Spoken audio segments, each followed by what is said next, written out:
What is the problem? We have, number one, the residuals of the old man.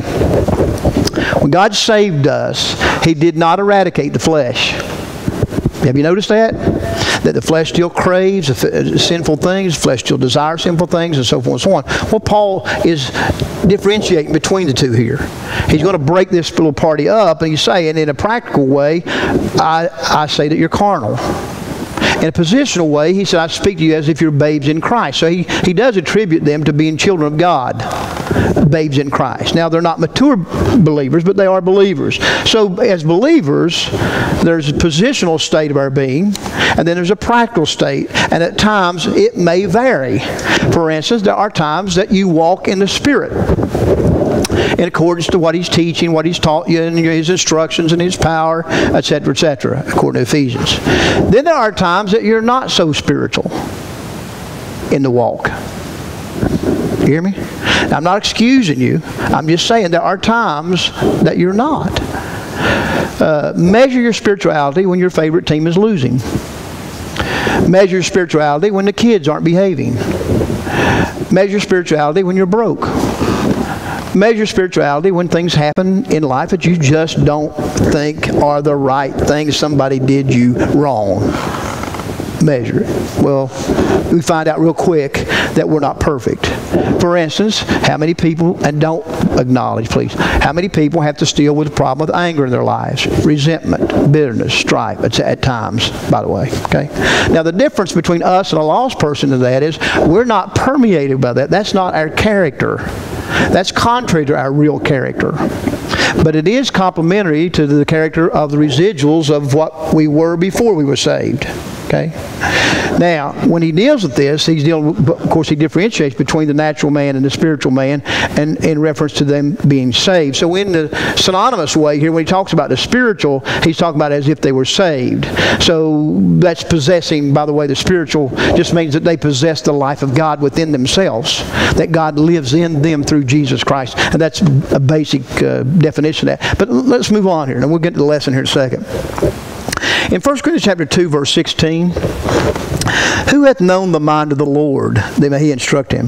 But we have the mind of Christ. That's 1 Corinthians 2, 16. Now we who? Well, I know in the context we're talking about the preachers, the apostles, and so on and so on.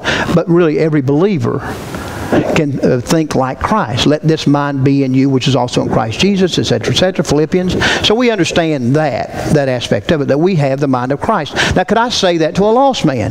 That lost people have the mind of Christ? No way, Jose.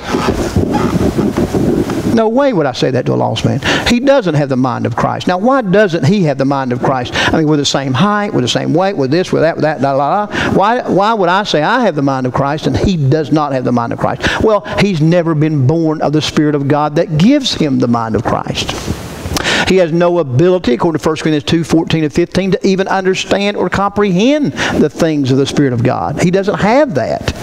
Now, he can develop an academic mentality toward the Bible, and a lot of professing believers do that's never been saved. Those are the people who don't know what to do with what they learn.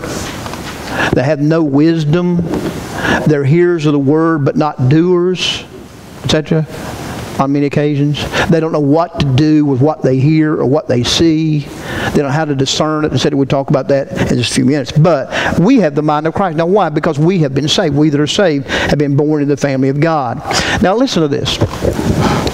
Positionally speaking, back to that, and we get to qualify all this. Paul said in Romans chapter 8, verse 9, you're not in the flesh, but in the Spirit.